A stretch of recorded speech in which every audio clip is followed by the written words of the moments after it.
Hello मेरे प्यारे दोस्तों, आज हम लोग एनटीपीसी 2019-20 की जो वैकेंसी है, जो दिसंबर में होने वाला है, उसके लिए हम लोग एक नया चैप्टर ज्योमेट्री स्टार्ट करते हैं। ठीक है। और हम लोगों का जो एवरेज चल रहा था वो चलता रहेगा एज यूजुअल। और यहाँ पे हम लोग एनटीपीसी के लिए स्पेशल ज्योमेट्री का क्लास शुरू हो गया है। अब आपको पर डे एक वीडियो ज्योमेट्री का मिलेगा और ये सिर्फ उन लोगों के लिए है जो एनटीपीसी की तैयारी करते हैं। ठीक है, तो चलिए आज हम लोग शुरू करते हैं आज का पहला क्वेश्चन, पहला वीडियो ज्योमेट्री का। तो चलिए स्टार्ट करते हैं हम। चलिए पहला क्वेश्चन लेके आइए।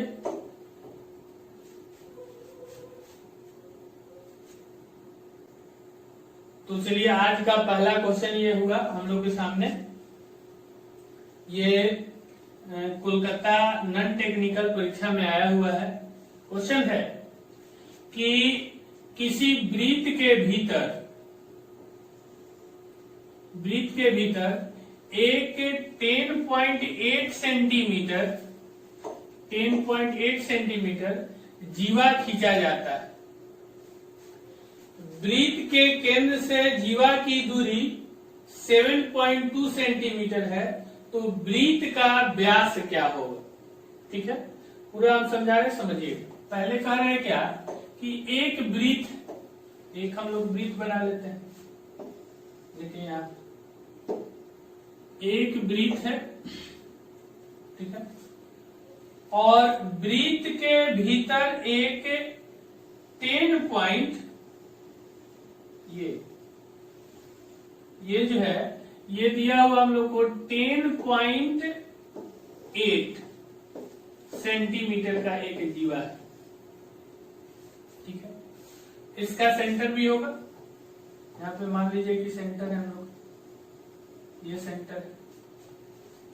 अब कह रहा है क्या कि वृत्त के केंद्र से जीवा की दूरी, यही हम लोग का जीवा है और ये वृत्त का केंद्र है। वृत्त के केंद्र से जीवा की दूरी 7.2 सेंटीमीटर।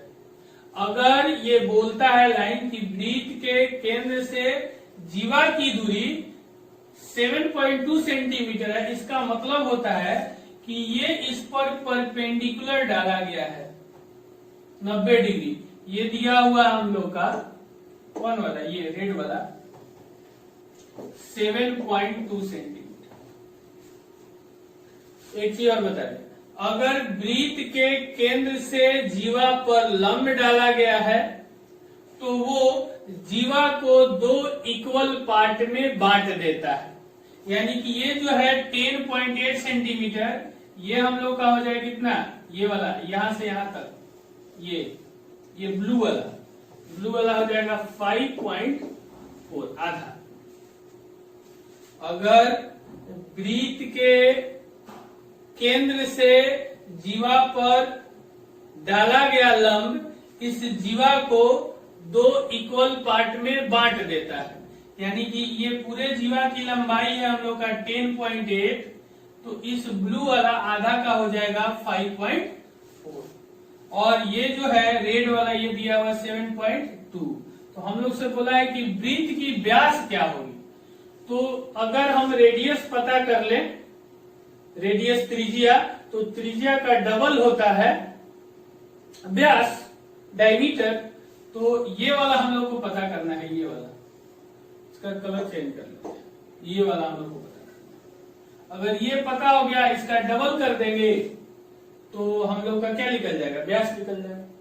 अब ध्यान से देखिए, ये हो गया बेस, ये हो गया परपेंडिकुलर और ये हो गया हाइपोटेनस। तो ये हम लोग का है 7.2 और ये है 5.4, यानी कि इसका स्क्वायर प्लस का इसका स्क्वायर, इस दोनों का होल अंडर रूट। यानी कि अगर रेडियस निकालना है यहाँ पे, तो यहाँ पे हो जाएगा रूट अंडर 5.4 का स्क्वायर और प्लस कितना 7.2 का होल स्क्वायर। अब देखिए ये चीज करना यहाँ पे टफ वर्क है। अगर ये आप करने लगे कि इसका स्क्वायर करेंगे फिर इसका स्क्वायर करेंगे फिर उसका स्क्वायर रूट निकालेंगे तो बहुत टाइम का किलिंग होगा। हमें क्या करना है, हमें पता है कि ये जो है ये 7 के आसपास है, 7 से थोड़ा सा ज्यादा है, ये 5 से थोड़ा सा ज्यादा है। अगर इसको 7 बोलते हैं तो 7 का स्क्वायर होगा 49 और 5 का स्क्वायर होगा 25। 5 बोल लीजिए 6 बोल लीजिए, जो बोलना है बोल लीजिए। ये 49 हो जाएगा, 49-50 बोल दीजिए क्योंकि 0.2 भी है। और ये 5 का स्क्वायर 25 और ये कुछ और है तो 30 चला जाता है। 5 का स्क्वायर रहता है तो 25 और 6 का स्क्वायर रहता है तो 36 और ये 5.5 के आसपास है तो इसको 30 बोल दीजिए, इसको 50 बोल, 30-50 हो जाएगा 80। यानी कि 80 के आसपास वाला परफेक्ट नंबर कौन होता है 81। यानी कि ये अप्रॉक्स कितना होगा 9 जो भी हो, मीन्स 9 ही होना है इसको। लेकिन एक बात बोल रहे हैं कि ये जैसे 7 का स्क्वायर 49 और थोड़ा सा और है तो 50 बोल दिए। ये 5 रहता तो 25, 6 रहता तो 36, तो ये तो मिडिल नंबर है तो 30-31 बोल देते हैं। तो ये हो गया 30, ये हो गया 50, 80 के आसपास परफेक्ट नंबर कौन होता है तो 81। तो 81 का कितना होता है ये 9, तो डबल होगा 18। तो इसका डबल कौन होगा 18। ये 32 तो बहुत दूर हो जाएगा, 26 भी बहुत दूर हो जाएगा। अब 17 आपको 18 में डाउट लगता है तो देखिए ये जो है ये फ्रैक्शन में तो आना ही नहीं है, बहुत रेयर केस होता है। फ्रैक्शन में नहीं होगा, ये पॉइंट में नहीं होगा, जब भी होगा एक परफेक्ट नंबर ही होना है इसको। ठीक है, तो इसलिए हम लोग का आंसर कौन हो जाएगा 18, क्योंकि ये आएगा 9 और 9 का डबल करेंगे तो ये 18। ये कब आता 17 जब ये पॉइंट में होता। समझ में रहा है, ये कब होता जब पॉइंट में होता। क्लियर है, चलिए आगे बढ़ते हैं हम लोग। अगला क्वेश्चन दिखाया जाए।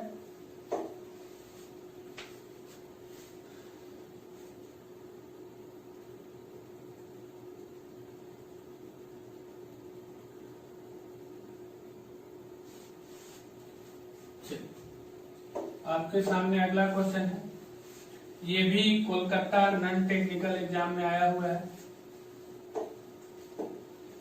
क्वेश्चन देखिए, क्वेश्चन है कि एक त्रिभुज के शीर्ष लंब एडी की लंबाई है 6 सेंटीमीटर, शीर्ष लंब है एडी, और ए जो है हम लोग का न्यून कोण है, एक्यूट एंगल।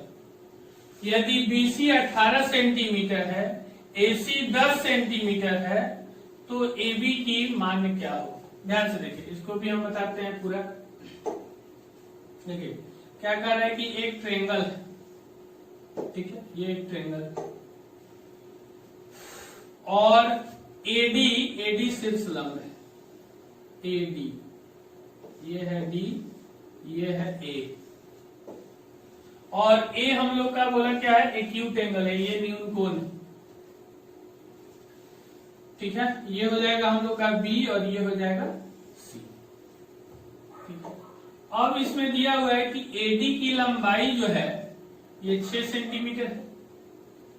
इस बीसी की लंबाई यहां से यहां तक, बीसी की लंबाई ये दिया हुआ 18 सेंटीमीटर है, और एसी की लंबाई यहां से यहां तक, एसी की लंबाई ये दिया हुआ है 10 सेंटीमीटर।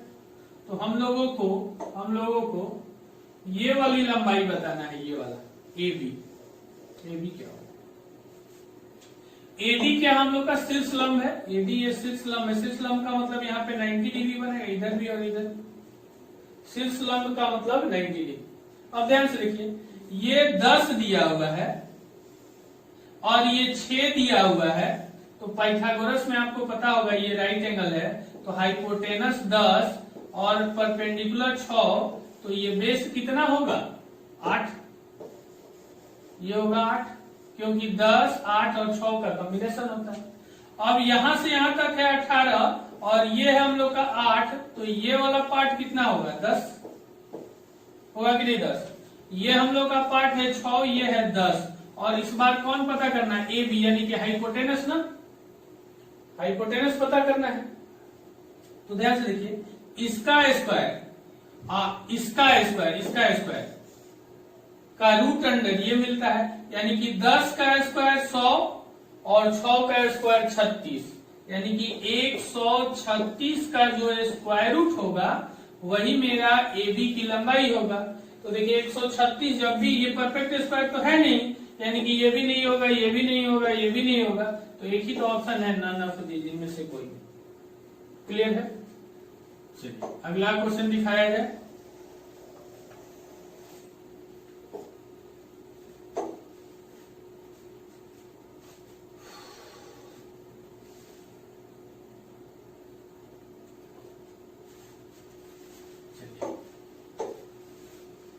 हम ये मानकर चल रहे हैं कि आपको बेसिक नॉलेज है, क्योंकि एनटीपीसी का आप एग्जाम देने जा रहे हैं, तो बेसिक नॉलेज हम मान के ये चलेंगे कि आपको है। ऐसा नहीं कि एकदम जीरो लेवल जाएंगे। जीरो लेवल के लिए हम आपको प्रतिदिन वीडियो देते हैं, जैसा कि एवरेज में दे रहे हैं, ठीक है, लेकिन यहाँ पे हम मान के चलेंगे कि आपको बेसिक नॉलेज है।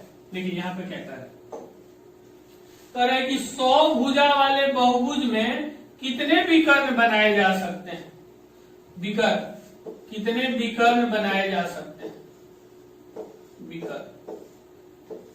तो बहुभुज का विकर्ण का फॉर्मूला आप पढ़े होंगे, n इंटू n-3 बाई का 2, ठीक है।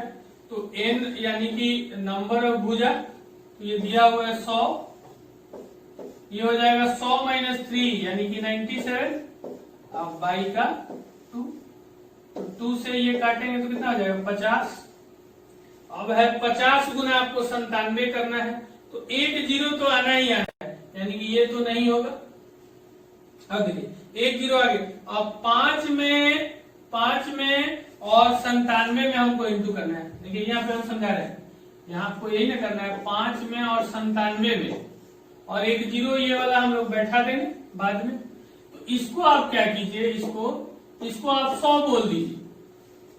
तो 100 गुना 5, 500 तो ऐसे ही हो गया कि नहीं हो गया, 100 गुना 5 500, और यहाँ पर 3 ज्यादा लिए थे, तो 5 या 15, यानी कि 500 में 15 माइनस कर देंगे तो 485, एक यहाँ पे जीरो ये छोड़ के आए थे, जीरो दे देंगे, यानी कि 4850, ये आपका आंसर। क्लियर है? नेक्स्ट क्वेश्चन दिखाया जाए।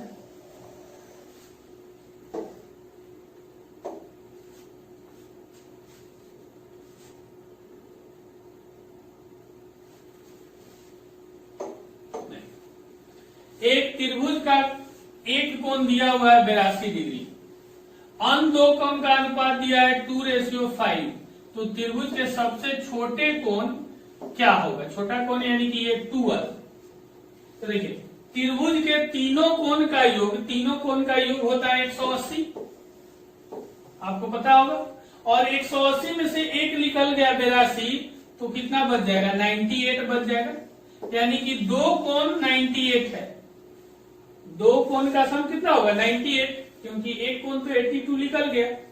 अब 98 दो कोण होगा, दो कोण मिलाकर यहाँ पर कितना हो रहा है 7 यूनिट, तो 7 यूनिट इजकल टू 98, तो 1 यूनिट इजकल टू 14, 7 98, 7 यूनिट, 5 है तो 7 हो गया, 7 यूनिट इजकल टू 98, तो 1 यूनिट इजकल टू 14, तो 2 यूनिट इजकल टू 28, 28 कौन होगा, ठीक। क्लियर है?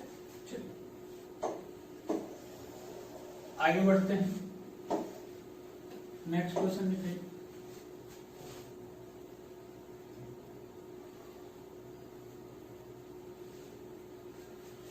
अगर इसको समझने में सभी लोगों को प्रॉब्लम होता होगा, तो आप कमेंट बॉक्स में जाके आप वहां पे पूरा जो भी प्रॉब्लम आ रहा है लिखेंगे कि हमें फास्ट लग रहा है, हमें स्लो लग रहा है, और डिटेल में बताइए जो भी प्रॉब्लम आपकी है, आप उस मैसेज में वहां पे लिखेंगे टेक्स्ट बॉक्स में, तब हम आगे आपको इसके बारे में और डिटेल से भी बता सकते हैं और फास्ट भी हो सकते हैं। या और शॉर्ट इसको बता सकते हैं हम, ठीक है। चलिए इस क्वेश्चन को देखा जाए।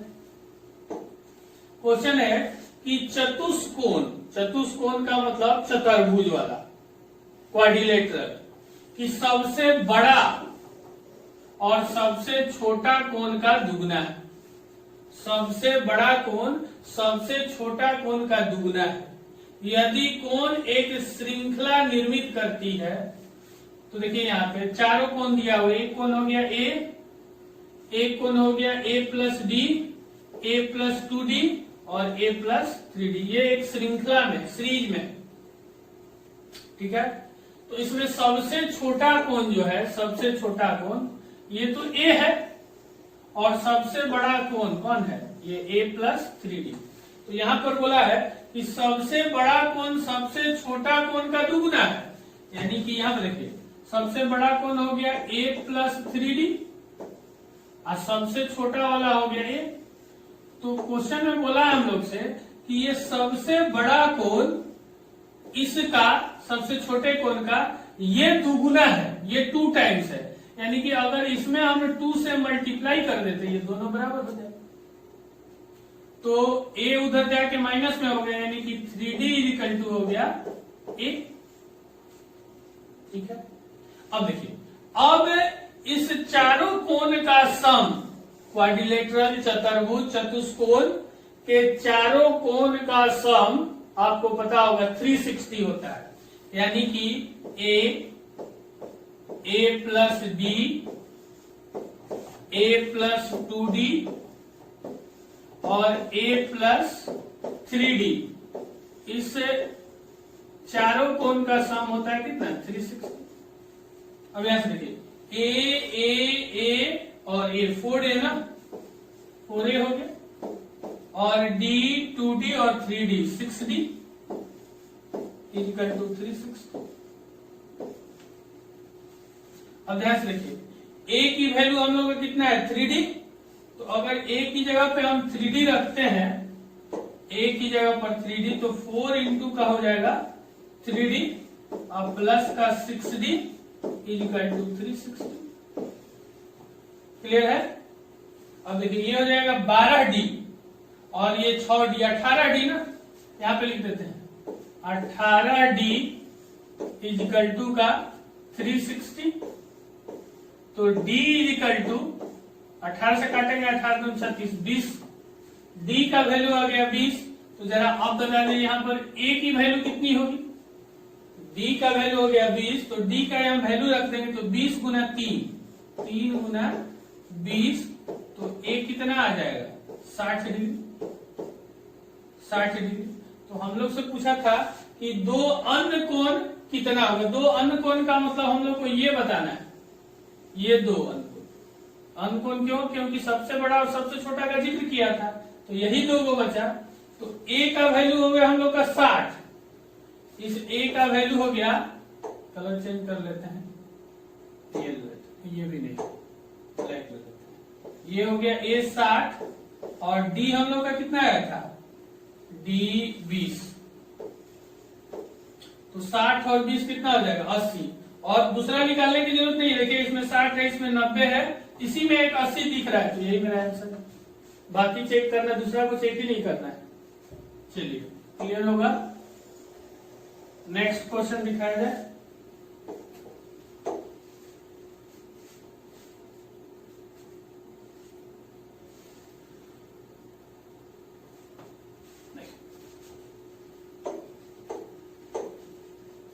ये कह रहा है किसी त्रिभुज को आरोही क्रम में x y z है, एक y minus x equal to z minus y equal to 10 है, तो सबसे छोटा कोण क्या होगा। कोई बात नहीं है, हमें पता है कि तीनों कोण का सम जो होता है त्रिभुज में 180 होता है, यानी कि x प्लस का y और प्लस का z इक्वल टू, हमें पता है कि 180 डिग्री होता है, क्योंकि त्रिभुज के तीनों कोण का सम कितना होता है 180 होता है।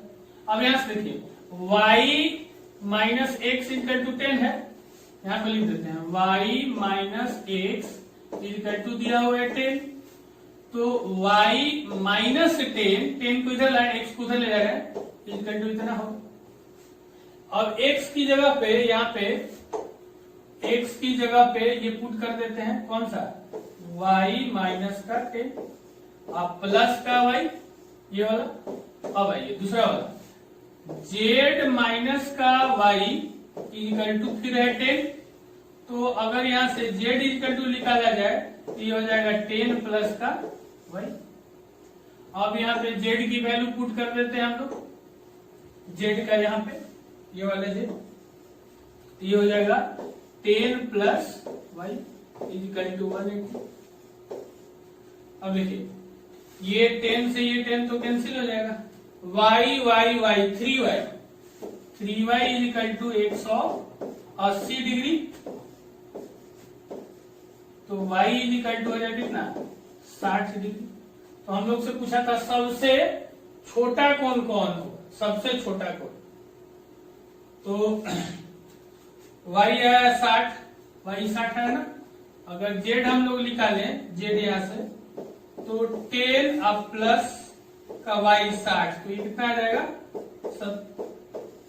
अगर हम लोग x निकाला जाए x कहाँ है यहाँ पे x निकाला जाए ये वाला x तो y का वैल्यू आया हम लोग का 60 और माइनस का 10 तो ये कितना आ जाएगा 50। यानी कि सबसे छोटा वाला 50 उसके बाद है छोटा वाला 60 उसके बाद है 70। यानी कि सबसे छोटा पूछा तो सबसे छोटा तो ये 50 तो आपका ए होगा 50। क्लियर है। नेक्स्ट क्वेश्चन देखा जाए।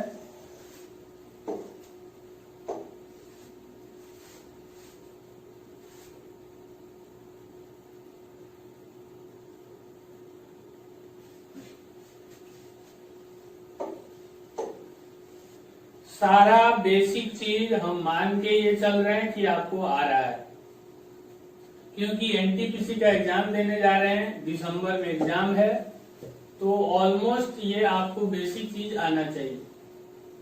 ठीक है, देखिए क्या कह रहा है कि 6 सेंटीमीटर 8 सेंटीमीटर और 8 सेंटीमीटर त्रिज्या के 3 गोलाकार गेंद है 12 सेंटीमीटर त्रिज्या के गोलक में पिघलाई गई। तो R का मान क्या है। क्या कह रहा है कि 3 गोला है, एक गोला ये है, एक गोला ये है, एक गोला ये है और एक गोला और है ये। ठीक है, और इस तीनों गोला के पिघलाया जाता है, मेल्ट किया जाता है। मेल्ट करने के बाद एक बड़ा गोला बनाया जाता है। ये 3 गोला है, इसकी रेडियस 6 है, इसकी रेडियस 8 है, इसकी रेडियस R है। इस तीनों गोला को मेल्ट करने के बाद एक बड़ा गोला बनाया जाता है और उस बड़े गोले का रेडियस कितना है 12। यानी कि इस तीनों का वॉल्यूम का सम इसके वॉल्यूम के बराबर होगा। तो वॉल्यूम होता है क्या 4/3 पाई R क्यूब, यही ना होता है। किसी भी गोला का वॉल्यूम होता है 4/3 पाई R क्यूब। तो इसमें भी होगा 4/3 पाई 6 का क्यूब, इसमें होगा 4/3 पाई 8 का क्यूब, इसमें होगा 4/3 पाई मोटका R क्यूब बराबर, इस तीनों को जोड़ेंगे तो बराबर होगा 4/3 पाई R की जगह पर 12 का क्यूब। अब एक चीज गौर कीजिए 4/3 पाई ये तो सभी में मिलने वाला है, तो इसको बार बार क्यों लिखे। इधर भी तीनों में कॉमन होगा, इससे कैंसिल हो जाएगा। तो सिर्फ लिखेंगे हम लोग 6 का क्यूब प्लस 8 का क्यूब प्लस R का क्यूब इक्वल्स टू कितने का क्यूब 12 का। 6 का क्यूब आपको पता होगा 216, 8 का क्यूब भी पता होगा 512 प्लस R क्यूब और 12 का क्यूब होता है 1728। अब देखिए अब जरा ध्यान दीजिए, पूरा कैलकुलेट करने की आवश्यकता नहीं है। ऑप्शन में दिया हुआ 6, 8, 10 और 12। ये 1700 है, ये 500 है, ये 200 है। 200 और 500 में माइनस कर देंगे, 200 और 500 यानी कि 700 हो गया ना। 700 इसमें माइनस करेंगे तो 1000 होगा, 1000 के आसपास होगा। और 1000 के आसपास का क्यू रूट कितना होता है? तो 10। ये देखिए आंसर है। पूरा कैलकुलेट नहीं करेंगे, एक एक सेकंड का एग्जाम में वैल्यू होता है, महत्व होता है। ठीक है, चलिए आगे बढ़ते हैं हम लोग।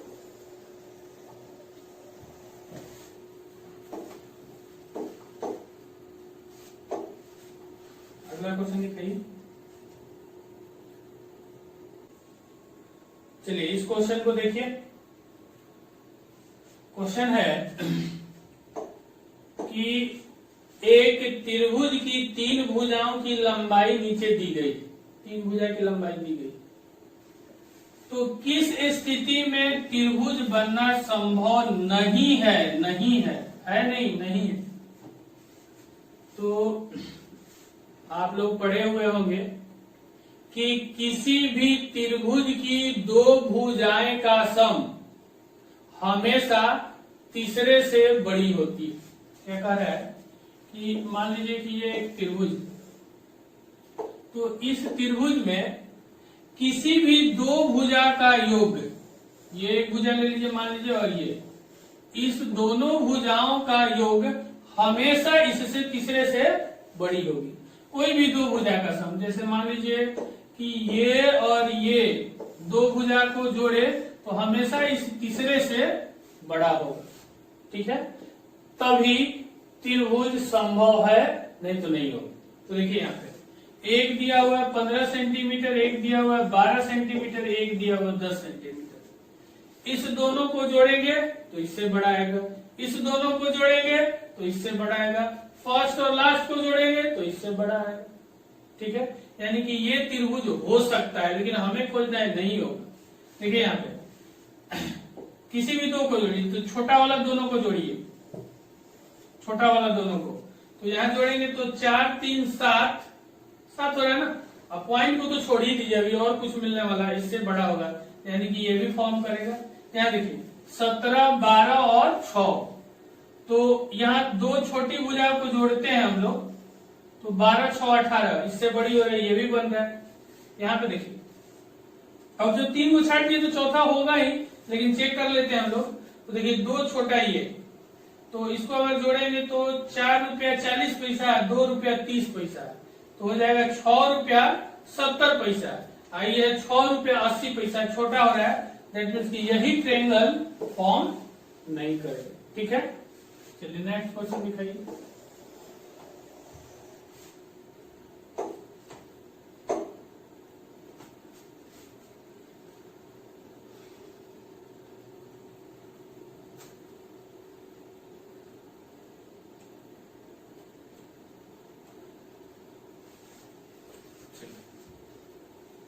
इस क्वेश्चन को देखा जाए, कह रहा है कि एक त्रिभुज है एबीसी, एक त्रिभुज बना लेते हैं हम लोग, ए बी और सी। इसमें कह रहा है कि ए बी ये वाला और ए सी ये दोनों बराबर है, ये और ये दोनों बराबर है, और कितना है ये 2.5, तो ये भी होगा 2.5।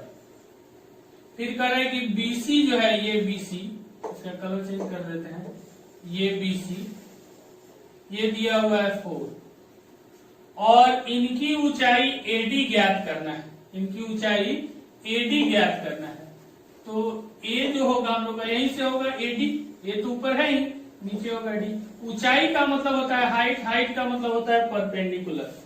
तो अभी जस्ट हम लोग करके गए हैं कि अगर समद्विबाहु त्रिभुज होगा, समद्विबाहु त्रिभुज होगा, आइसोसेलेस ट्रायंगल, और इसके वर्टेक्स से अगर इस पे लंब डालते हैं बेस पे, तो ये इसको और इसको 2 इक्वल पार्ट में बांट देता है। तो ये 2 होगा और ये भी 2 होगा।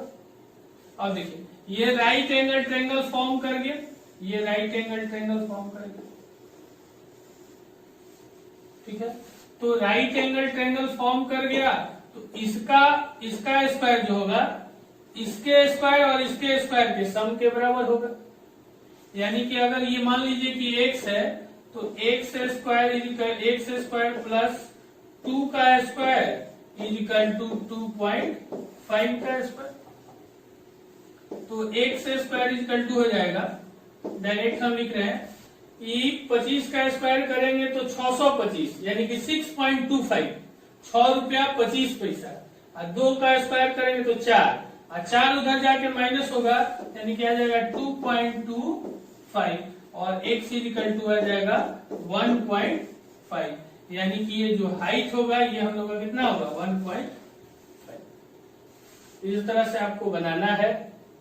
ये उन बच्चों के लिए है जो एनटीपीसी 2020 में 15 दिसंबर से शुरू होने वाले एग्जाम में बैठने वाले।